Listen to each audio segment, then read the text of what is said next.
Assalamualaikum warahmatullahi wabarakatuh. Alhamdulillah, salatu wassalamu ala rasulillah wa ala alihi washabihi wa wala haula wala quwata illa billah. Pemirsa Khilafah News yang dimuliakan Allah Subhanahu wa taala, alhamdulillah salam jumpa kembali di program Kabar Petang edisi Selasa 28 Desember 2021 bersama saya Ahmad Rizal. Insyaallah pada beberapa menit kemudian Anda akan kami ajak untuk mengulas topik menarik yang akan kita bahas bersama dengan narasumber yang berkompeten dan tentu kita bahas dari sudut pandang Islam. Baiklah pemirsa, inilah program Kabar Petang selengkapnya.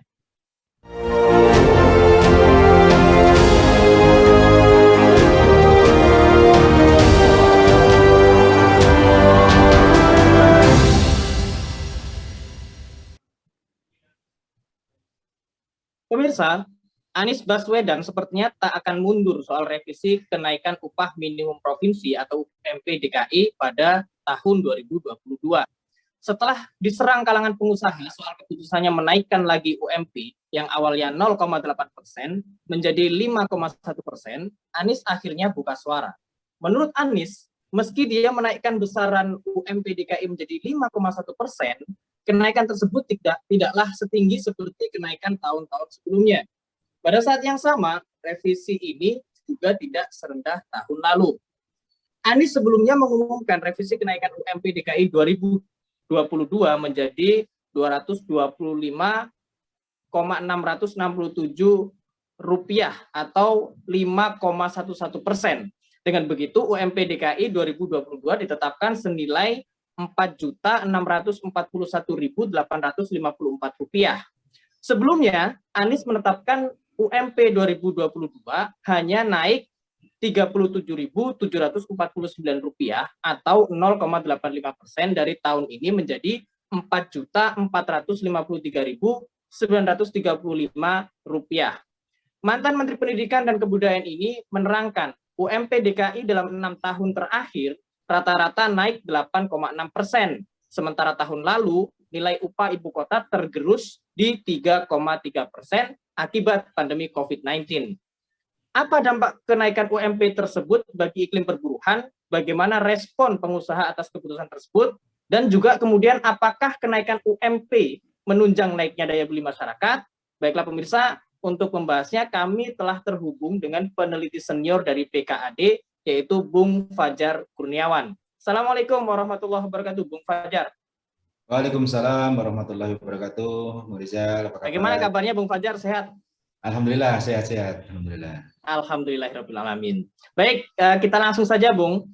Jadi muncul sejumlah tudingan, yaitu revisi upah minimum DKI yang telah diumumkan oleh Gubernur DKI, ini syarat dengan nuansa politis, yaitu khususnya investasi politik bagi Gubernur Anies untuk nyapres di tahun 2024. Nah ini bagaimana terkait dengan munculnya sejumlah tudingan seperti ini menurut tanggapan Bung Fajar? Baik, bismillahirrahmanirrahim. Assalamualaikum warahmatullahi wabarakatuh. Waalaikumsalam. Saya kira memang di dalam menjelang tahun-tahun politik ya, walaupun ini sebenarnya masih 2 tahun lagi kita masuk tahun politik, tapi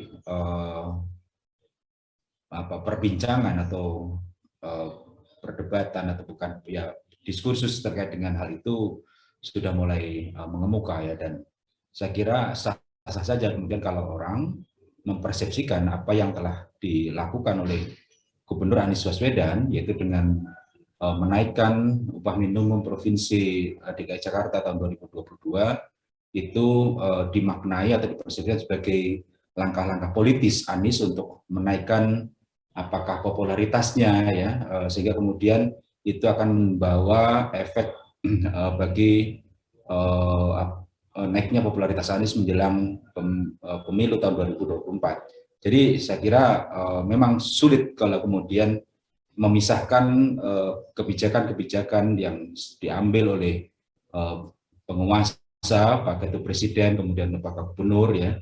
Apalagi tadi ini konteksnya menjelang tahun politik ya, sehingga menurut saya memang sah-sah saja kemudian kalau orang mengkaitkan itu ada nuansa-nuansa politik di balik keputusan-keputusan yang telah diambil oleh Gubernur Anies Baswedan, termasuk dalam hal ini adalah menaikkan UMP DKI Jakarta yang sebelumnya sebesar 0,8% jadi 5,1% ya.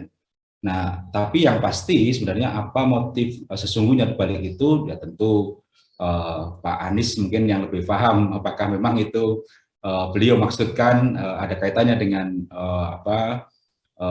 suara-suara di luar sana yang kemudian juga menjagokan atau mengeluh-elukan Pak Anies untuk maju sebagai salah satu kontestan di dalam pemilihan presiden tahun 2024 mendatang.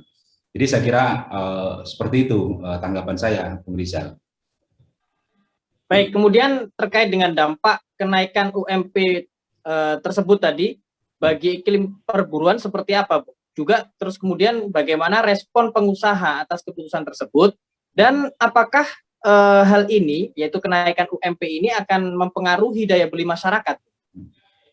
Ya, problema perburuan kita ini kan selalu berputar-putar begitu ya. Mungkin sudah puluhan tahun kita terus mengulang-ulang apa yang terjadi setiap tahun, yaitu antara tuntutan kenaikan upah ya, perbaikan lingkungan kerja atau perjanjian antara buruh dengan majikannya dan seterusnya. Dan saya kira memang kalau kita lihat ya, semakin ke sini kebijakan-kebijakan terkait dengan iklim perburuan itu semakin berpihak kepada kapitalis ya, dan ini Undang-Undang Cipta Kerja tahun 2020 kemarin itu semakin meneguhkan bahwasannya rezim penguasa hari ini semakin dekat dengan kapitalis ya. Sementara di satu sisi yang buruh ya sebagai pihak yang seharusnya menjadikan mitra itu semakin ditempatkan pada posisi yang marginal, dan itu terkonfirmasi dengan adanya serangkaian demonstrasi aksi damai yang dilakukan oleh rekan-rekan buruh sebelum pengesahan Undang-Undang Cipta Kerja kemarin. Saya kira ada puluhan serial demonstrasi yang telah dilakukan oleh teman-teman ya, walaupun pada akhirnya pemerintah tetap pada posisi yang semula, yaitu tidak mengindahkan tuntutan-tuntutan dari rekan-rekan buruh ya. Artinya apa? Artinya bahwa pemerintah tetap berpegangan bahwa menciptakan iklim investasi yang menguntungkan investor itu sebagai prioritas utama, dibandingkan kemudian pemerintah itu betul-betul menyerap aspirasi apa sesungguhnya yang menjadi tuntutan dari para buruh itu. Dan saya kira itu yang kemudian terjadi di masa ini. Kalaupun kemudian tadi UMP kemarin sudah ditetapkan dengan formula-formula tertentu yang telah dirumuskan oleh pemerintah, itu kan juga mengalami penolakan di berbagai daerah, di berbagai provinsi. Bahkan kemarin di Banten terakhir buruh juga menduduki perkantoran pemerintahan. Itu menunjukkan bahwa memang ada situasi yang tidak kondusif hubungan antara majikan dan buruh tadi itu. Dan saya kira lagi-lagi ini adalah karena memang di satu sisi pemerintah itu cenderung atau condong kepada mengakomodir apa yang menjadi tuntutan dari investor, sementara di satu sisi juga mengabaikan hak-hak buruh tadi itu. Saya kira seperti itu. Dan apakah kemudian kenaikan UMP ini akan serta-merta akan menaikkan daya beli masyarakat? Ya, memang ini tentu sedikit banyak ada kaitannya, walaupun dengan adanya kenaikan yang tidak sebagaimana seharusnya atau jauh lebih rendah dibandingkan dengan tahun-tahun sebelumnya, tentu kalaupun ada pengaruh kepada daya beli itu pun juga akan tidak terlalu signifikan ya. Apalagi kalau kita lihat nominalnya sebenarnya kan kenaikannya 225.000 kan begitu ya, sekitar begitulah. Nah, tentu ya walaupun lebih baik daripada yang sebelumnya, tapi saya kira itu masih jauh dari yang diharapkan. Saya kira begitu, bicara. Baik, apakah kemudian langkah dari Gubernur DKI ini bisa dikatakan sebagai langkah yang melawan hukum regulasi ketenaga kerjaan, terutama dalam hal pengupahan? Kemudian juga apakah ini bisa juga disebut sebagai kebijakan yang tidak pro pengusaha? Bagaimana menurut Anda? Ya, memang kalau kita lihat dari apa yang dilakukan oleh Gubernur Anies Baswedan ini memang secara diametrikal bertentangan dengan ketentuan yang telah ditetapkan ya melalui peraturan pemerintah ya sebagai turunan dari Undang-Undang Cipta Kerja itu, karena di situ sudah ada formula-formula tertentu bagaimana kemudian sebuah upah harus dirumuskan ya. Tapi tadi kembali adalah bahwa ya tadi ada kepentingan-kepentingan yang lain barangkali dari Gubernur Anies untuk kemudian dia tetap pada keputusannya, yaitu untuk menaikkan upah minimum provinsi DKI Jakarta, walaupun sampai hari ini kita sebenarnya juga belum mengetahui bahwa sudah ada pergub terkait dengan itu. Saya kira memang ini masih proses, dan di satu sisi memang kalangan Apindo itu juga sudah bersiap-siap untuk mem-PT-UN-kan kalaupun kemudian pergub itu keluar.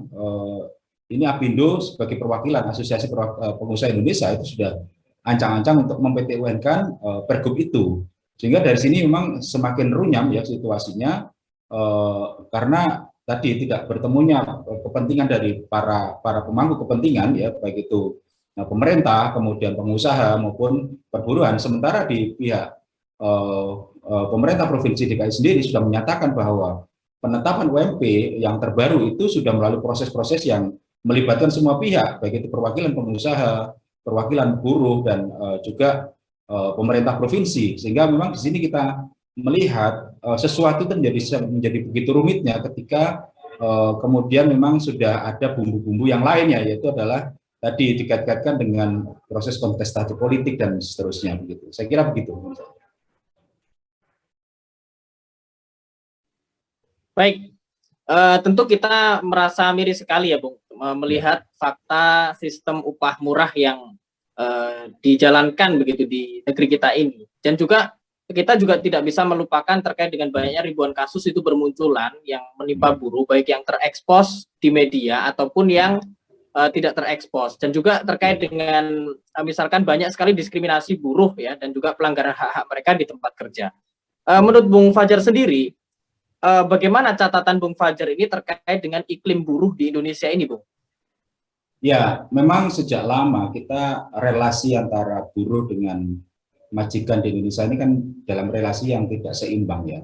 Artinya kalangan pengusaha dalam hal ini didukung oleh rezim ya, itu selalu menempatkan buruh dalam situasi yang termarginalkan begitu, sehingga itulah kemudian menjadi alasan bahwa setiap tahun buruh selalu menyampaikan tuntutan untuk kemudian bisa ada kenaikan upah dan seterusnya. Dan saya kira di satu sisi pemerintah sebagai pengurus atau yang menjadi pelayan rakyat pun juga tidak memerankan perannya dengan optimal gitu. Buktinya apa? Buktinya bahwa buruh itu diberikan dibiarkan kemudian bertarung bebas seperti itu. Artinya dengan upah minimum yang seperti itu buruh harus menanggung seluruh kebutuhannya, mulai dari kebutuhan yang asasinya dia, kebutuhan sandang, kebutuhan pangan, kebutuhan papan, pendidikan, kesehatan, dan kebutuhan-kebutuhan yang lainnya. Ini kan sesuatu yang tidak adil sebenarnya. Bagaimana kemudian dengan sesuatu yang upah yang disebut sebagai upah minimum, yang kalau kita tahu bahwa upah minimum itu ya memang tidak akan mungkin bisa memenuhi seluruh kebutuhan dari buruh, tapi kemudian pemerintah juga tidak mengambil peran yang lainnya, misalkan bagaimana menyediakan pendidikan yang gratis bagi seluruh warganya, bagaimana kemudian juga pemerintah menyediakan kesehatan yang kualitas baik yang bisa diakses oleh masyarakat dengan gratis misalkan, atau bagaimana kemudian pemerintah bisa memberikan rasa aman dan seterusnya. Nah, ini saya kira yang kemudian tanggung jawab ini dialihkan oleh pemerintah kepada pengusaha dan para buruh, sehingga dalam hal ini memang pengusaha juga menanggung sesuatu yang kadang-kadang mungkin di luar kemampuannya ya. Apalagi buruh itu juga sangat menderita, karena tadi kalau sudah pengusaha tidak mau menanggung, pada akhirnya semua yang harus menanggung adalah buruh tadi itu sendiri, dan pemerintah dalam hal ini berlepas tangan karena hal itu. Saya kira ini yang memang dari awal desain sistem perburuan di negeri ini tidak didesain untuk kemudian memberikan kesejahteraan yang cukup bagi buruh. Jadi buruh itu hanya didesain, atau sistem perburuan ini di Indonesia ini didesain agar buruh itu ya cukup hidupnya pas-pasan. Pas itu artinya kalau sedikit saja ini ya bisa berakibat fatal gitu loh. Kalau pasnya itu bukan pas ingin punya rumah dapat rumah, bisa beli rumah, bukan begitu, tapi betul-betul pas, artinya hanya cukup untuk memenuhi kebutuhan-kebutuhan yang asli. Itu pun tidak semua kebutuhan asasi dia bisa dipenuhi. Paling-paling dia hanya bisa memenuhi kebutuhan makannya, kebutuhan mungkin sebagian kebutuhan sandangnya ya, papan pun juga kadang buruh itu sampai dia pensiun pun belum tentu bisa membeli rumah atau membangun sebuah rumah, apalagi kemudian bicara tentang aspek-aspek yang lain, misalkan tadi kebutuhan-kebutuhan sekunder dan atau kebutuhan-kebutuhan bahkan yang tersier itu saya kira jauh dari jangkauan buruh kita saat ini. Nah, ini yang memang sistem perburuan yang didesain sedemikian rupa itulah yang kemudian menjadi pangkal dari segala problematika perburuan yang kita hadapi dewasa ini, dan saya kira ini memang sesuatu yang tidak adil ya. Dan kalau kita ingin agar solusi atau permasalahan-permasalahan perburuan itu tidak berulang ke depan, maka memang harus mau nggak mau sistem perburuan itu harus dirombak dengan radikal atau dengan komprehensif gitu, supaya tadi betul-betul sistem yang ada ini bisa memberikan jaminan kesejahteraan bagi buruh. Saya kira begitu, misalnya. Ya, memang kalau kita melihat pada dewasa ini masih ada sejumlah problem lingkungan kerja yang cukup buruk ya, Bung. Ya. Termasuk juga hak-hak istimewa bagi majikan akibat dari kebijakan deregulasi pasar bebas kapitalis yang justru lebih menghargai keuntungan materi dibandingkan dengan martabat manusia begitu. Nah, menurut Bung Fajar sendiri solusi yang tepat mengatasi semua ini apa, Bung? Ya, kembali tadi saya ingin tegaskan bahwa kalau ingin kemudian setiap tahun kita tidak berhadapan dengan problematika perburuan sebagaimana kita hadapi sekarang, maka harus ada upaya untuk merubah sistem perburuan yang ada di Indonesia sekarang ini. Dan saya kira itu bisa kita lakukan ya kalau memang ada willingness atau goodwill dari seluruh stakeholder yang ada. Hanya saja pertanyaannya adalah apakah kemudian stakeholder kunci ini mau enggak mereka merubah sistem perburuan ini, ditempatkanlah lagi hubungan atau relasi buruh dan majikan itu sebagaimana yang seharusnya. Dan Islam saya kira sebagai aturan yang cukup komprehensif itu bisa dijadikan acuan, karena dalam Islam sendiri pun juga mengatur bagaimana kemudian hubungan antara buruh dan majikan itu yang kemudian disebut sebagai akad ijarah. Kalau selama ini kita menggunakan sistem kapitalisme di dalam mengatur perburuan, tapi buktinya bahwa itu tidak memecahkan problematika yang ada, tapi justru menambah keruwetan dari permasalahan perburuan kita saat ini. Dan kalau ingin agar itu bisa betul-betul kita keluar dari situasi ini, maka kita tawarkan apakah kemudian pemerintah ya, kemudian juga stakeholder kunci yang lain itu mau tidak mengadopsi Islam di dalam memecahkan problematika perburuan tadi itu. Nah, ini saya kira kunci satu-satunya, tidak ada alternatif yang lain. Kalau buruh itu juga ingin dia dimanusiawikan, dia dijamin hak-haknya, sementara pengusaha juga juga dijamin hak-haknya, cukup menjalankan tanggung jawab yang memang yang harus ditanggung jawab, menjadi tanggung jawab dia, dan pemerintah kemudian juga memerankan peran yang memang harus diterapkan atau dilakukan, maka itu hanya ada di dalam Islam. Dan di situ jelas bahwa lagi-lagi tadi bahwa antara buruh dan majikan maka memang harus ada akad yang jelas. Akad yang jelas itu berarti perjanjian-perjanjian kerja yang jelas, yang disepakati antara kedua belah pihak. Kalau kedua belah pihak tidak sepakat, ya berarti tidak terjadi perjanjian itu. Sementara di satu sisi, pemerintah juga tidak berlepas tangan sebagaimana saat ini. Pemerintah harus aktif kemudian memastikan kebutuhan-kebutuhan asasi dari rakyatnya itu bisa terpenuhi dengan sebaik-baiknya. Ya, misalkan tadi keperluan atau kebutuhan terkait dengan pendidikan, dengan kesehatan, dengan pangan atau sandangnya atau papannya.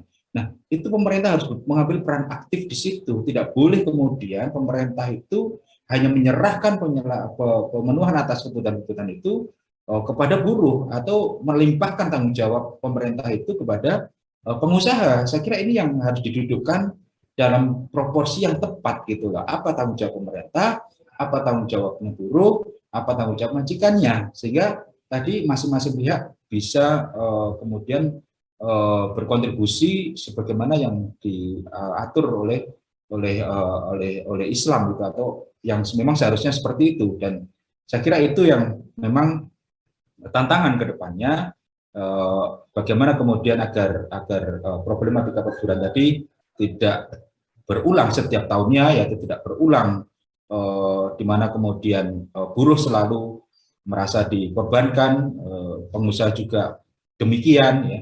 Sementara pemerintah hanya menempatkan diri sebagai posisi sebagai regulator, padahal tidak, karena pemerintah adalah penanggung jawab ya, pelayan dari rakyat, dari masyarakat yang dipimpinnya. Maka pemerintah dalam hal ini juga harus mengambil peran yang signifikan agar bagaimana kesejahteraan tadi betul-betul bisa diwujudkan ya. Dan tadi antara buruh dan majikan, maka memang perjanjian itu harus betul-betul mempertimbangkan apa beban kerjanya dan termasuk waktu dan tenaga yang dicurahkan, dan juga kemampuan pengusaha. Tapi yang catatannya tadi bahwa upah yang diberikan oleh majikan pada buruh itu tidak serta-merta merupakan upah yang harus menanggung seluruh kebutuhan dari buruh tadi, karena ada juga kebutuhan-kebutuhan buruh yang kemudian dijamin oleh negara. Saya kira sekarang itu yang harus ditempatkan pada proporsinya. Jadi garis benang merahnya adalah bagaimana kemudian kita mereformasi, atau bukan mereformasi, tapi merubah secara total sistem perburuan yang ada di negara kita ini. Saya kira itu, Bung Rizal. Baik, terima kasih Bung Fajar Kurniawan, peneliti senior dari PKAD, atas waktu dan penjelasannya pada petang hari ini. Barakallahu fiik. Dan juga pemirsa, alhamdulillah demikianlah program Kabar Petang kita pada edisi kali ini. Dan juga jangan lupa untuk subscribe, like, dan juga klik tombol lonceng. Dan akhirnya saya Ahmad Rizal bersama dengan kru yang bertugas pamit undur diri dari hadapan Anda. Subhanakallah bihamdika, asyhadu an la ilaha illa anta, astaghfiruka wa atubu ilaik. Assalamualaikum warahmatullahi wabarakatuh.